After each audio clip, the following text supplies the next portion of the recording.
could have been anywhere in the YouTube world, but you were here with me, and I appreciate that. Welcome back to How Xavier Views, ladies and gentlemen, and I'm here to review Friday night's episode of Smackdown, the October 15th, 2021 episode of Smackdown. It's their go-home show right before the Crown Jewel event. Tonight we got a couple of good matches. We're going to see how the results turned out. So the night starts off with Edge. He's in the middle of the ring. He has on red and black dunks, which I think is pretty interesting. Edge pretty much says, hey, look, you pull up to my house, you know it's on. You know it's over when I see you. It's a wrap when I see you at Crown Jewel. And they supposed to be fighting in Hell in a Cell. And whenever wrestlers who suffer like major injuries, like neck injuries, and had to take some time off or retired early and ended up coming back, whenever they're in matches like this, I'm like, man, yo, I just hope they work real safe and they don't get hurt. Mind you, Edge really hurt his neck for real. So let's just see how that plays out. I feel like it's going to be a real good match. Since Edge won the last match, Seth's probably going to take this one. Up next, we get the first match of the night, the King of the Ring tournament match between Sami Zayn and Finn Balor. And if you are familiar with these two guys and the work that they've done in their respective times in NXT, or Sami Zayn's time in Ring of Honor, or Finn Balor's time in New Japan, you know that you're going to get a quality match when it comes to these two. And that's exactly what we got. The match ended with Sami Zayn attempting to do a haluva kick, missing, and then rolling up. Finn puts his feet on the ropes. The ref is like, nah, B. And that's a spot that we've seen a bunch of times, but it is what it is. Finn Balor will connect to Sami with two drop kicks while he's distracted by the ref. Hits him with the coup de grace, 1, 2, 3. Finn Balor moves on in the tournament. And in the finals at Crown Jewel, we'll be getting either Finn Balor versus Xavier or Finn Balor versus Jinder Mahal. I personally want to see X. Like, if you saw the Raw review that I posted a couple days ago, I want to see X make it to the end. I wanted to see him look real strong in this tournament. Even if he ends up not winning, like, I really want him to take it all the way. But if he doesn't win the whole thing, I really want him to look strong.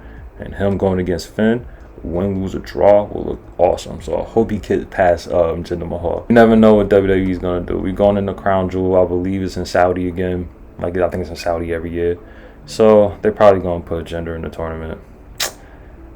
Despite Woods, sucks. Next, we get a match that's been building up for weeks and weeks and weeks with this little bitter rivalry that's going on between Sonya Deville and Naomi. Naomi, she just want to spot. She just want to show off the fact that she's nice and she's been around for a minute and she's been a former champion. But Sonya Deville pulling the cards and not giving her a match. Enough is enough. We get to this, the face-off. We finally get Sonya Deville versus Naomi. Or so we thought. Naomi comes out and then we get the entrance from Sonya Deville. Sonya Deville goes, hey, listen, you should have never walked out of my office before I was done making my point. Like I always tell you, just stay a little bit. Let me finish what I got to say. Because I was going to tell you that this match is actually a handicap match. It is you versus me.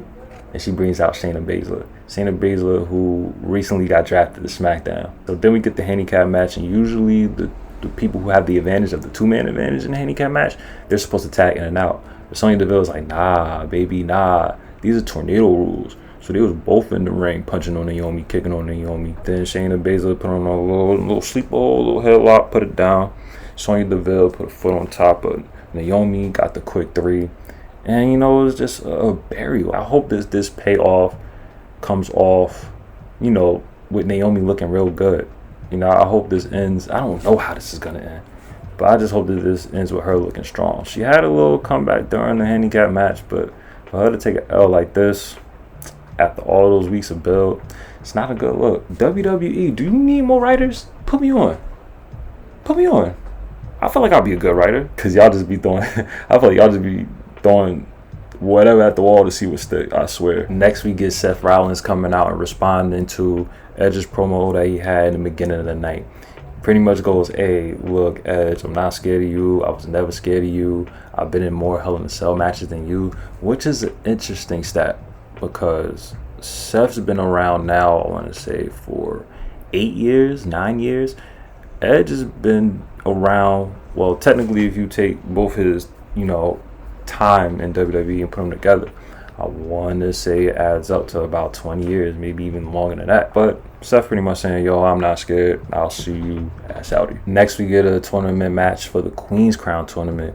We got Carmella and Zelina Vega fighting for the right to see who's gonna fight, either to win a Doudrop or Shayna Baszler over on Raw. Prior to the match, they say, hey, let's try our best to have a good fight. We're gonna play fair. Now come on, these are two bad guys, two heels, talking about that they gonna get along and it's gonna be a clean fight. Right. So the match goes down.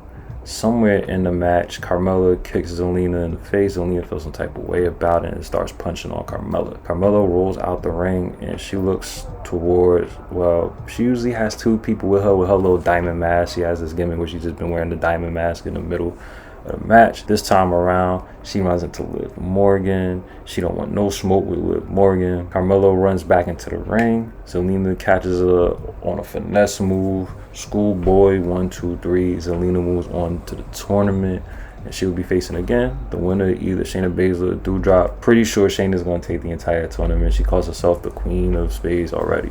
So the Queen of Spades winning the Queen of the Ring, the Demon King winning the King of the Ring. It's probably going to happen like that. Hopefully not, but we'll see what happens. Out of all the participants, Shayna's looking the strongest, so I'm pretty sure Shayna's going to take the whole thing. Then we have a segment with Baron Corbin and his homie, Madcap Moss. I don't know. Listen. Ever since Baron Corbin's days in NXT, he's had go away heat with me. He has X-Pac heat with me. He has QT Marshall heat with me. Whenever Baron Corbin is on my television, I change the channel. And I know in the past I say, oh, you know, I give credit to these talented individuals, you know, nothing against them. It's the way that they're booked, it's the way that they're booked. Nah, I've been there like Baron Corbin. So whenever a Baron Corbin segment comes up on any of these shows, I'm not reviewing it. So yeah, we're going to skip that one. Next, we have arguably one of my favorite matches, if not the favorite match of the night for me. Smackdown Tag Team Championship Street Fight. The Usos defend the tag belts against the Street Profits. Whenever these two tango, they usually have a wonderful tag team match. And this time, they did not disappoint. With it being a street fight, they tore the entire ring up. The end of the match came when Jey Uso slammed Montez forward through the table on the outside of the ring as they both went inside of the ring. And they beat up Angelo Dawkins, hit him with a bunch of super kicks. They do the double dive off of like each corner. And then the Usos retain the tag belt. To be honest, I want them to keep the belts for a little while longer. Probably going to drop them to the New Day when the New Day transfer over to SmackDown. But I just like the image of the Bloodline, everybody having belts. I wish they would put Naomi in the Bloodline so she could get the SmackDown Women's Championship and they could all have the belts. I've always wanted that with a main stable on a main roster where everybody on the group has a belt. They even have a women's competitor and she's carrying the women's belt. We haven't seen that in a minute. We probably have had that before. I'm not sure. I'm not going to dig into my memory bank right now. But that'll just be a dope image to see. Then we come to the final match of the night, the main event match between Becky Lynch and Sasha Banks. And they tore the house down like they usually do. You know, these are two of the four pillars of the women's division that's been holding up the WWE's women's division for years now.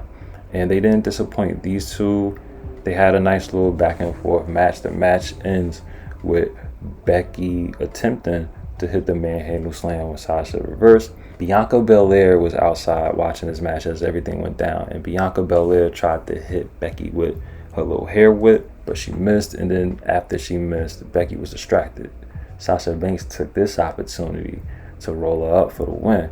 Sasha Banks defeats Becky Lynch going into Crown Jewel. Crown Jewel is supposed to be a triple threat match for the SmackDown Women's Championship between Sasha, Becky, and Bianca Belair. But see, this is what I hate about the draft going down before Crown Jewel, because it kind of spoiled results. You have a triple threat match between Sasha Banks, Becky Lynch, and Bianca Belair. Becky Lynch got drafted to Raw, and Bianca Belair got drafted to Raw. Sasha Banks is the only competitor in this match that's still on the SmackDown roster. Do you really think she's not going to walk away with that belt? Come on now. In the last segment of the night, we get the contract signing for the Universal Championship match between Roman Reigns and Brock Lesnar. This is like not the most craziest contract signing. You know, it didn't break down into a fight, but they signed a contract. Roman signs a contract, reads over it. Brock signs it. And then Roman goes, yo, how you sign a contract and not read over it? Which is kind of weird. Like, he knew that y'all was going to fight. I mean, what did he really have to read over? And then Brock goes, I did read over it. this morning with my counsel, Paul Heyman. Roman looks at Paul. Paul gets all shook. And then that's how we end the night. Brock Lesnar walks out. He laughs. So I wonder what's going to happen at Crown Jewel. I think it's weird that they didn't mention their history during this build. But, you know, we've seen this in the past. So let's see how this match turns out. I hope Roman retains because, again, the bloodline having all the belts are cool. But if they're not going to pull the trigger on Paul Heyman turning on Roman Reigns, if not now, then when? Unless they try their best to hold off till Mania, which would make sense. So that was pretty much my review of SmackDown. The SmackDown review is going to be generally shorter than Raw because SmackDown's 2 hours versus Raw's 3 hours. And I'm sorry that I hit y'all with the Kiss FM voice for this entire review. Well, speaking of SmackDown, I have a migraine right now that is laying the SmackDown on your boy. My head is pounding. So I just wanted to get through this little review to set us up for Crown Jewel is coming up on Thursday. We still got the King of the Ring results that we got to get through on Monday. And then after we get through Raw, then I'm going to tell you guys my predictions for Crown Jewel and who I think is going to win what. But when we get there, we'll get there. In the meantime, thanks again for stopping by House Xavier. If you haven't already, like, subscribe, turn your notifications on, comment something in the comment section, engage. Engagement is key. Tap in, guys. I'm gonna try my best to deal with this migraine. Until next time, peace.